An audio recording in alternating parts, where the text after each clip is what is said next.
To some extent, since the economy and concerns and dissatisfaction with the state of the economy was a major factor in driving the votes and the outcomes that we saw, we can easily say that energy played an important role into that outcome because it affects the economy.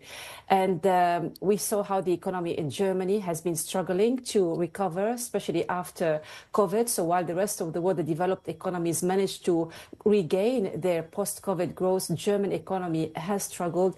And for the last 2 years, for the first time since the early 2000s, the economy contracted consecutively over 2 years. And for this year, really, when you look at the IMF forecast, you see some meager progress, the least among the developed advanced economies in terms of growth. So in that respect, the economy is faltering, and to a big chunk, one can blame or can put the blame on energy prices that are high for the German economy, that made the industrial sector, which is crucial for the German economy, not competitive as it used to be. But there's also an indirect factor, the competition from electric vehicles, for example, which causes direct competition to German exports, particularly in key markets such as China. So in a nutshell, energy has clearly played a role in driving the outcome that we saw in the elections in Germany.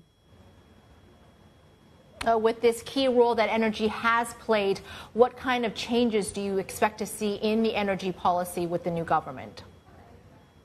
Overall, I'm not expecting to see a disruptive Trump-style changes in energy policies. We're likely to see continuity on many fronts, including with respect to climate change policies. But we are going to see some pushbacks on some of the previously agreed targets. For example, the phasing out of coal, which is still important for the German economy and provides some cheap supplies of electricity, relatively speaking. So it was originally agreed that it would be phased out by 2030. Most likely that is going to be pushed to the end of the next decade. The other objective, I would say, or target that I fear that there will be some pushback on is the EU ban on the internal combustion engine by 2035. And I think the new government is going to dispute that, is going to challenge that, given the importance of the car manufacturing industry to the German economy. But overall, the direction of travel will still be maintained, though with some targets revised, delayed, or some challenged.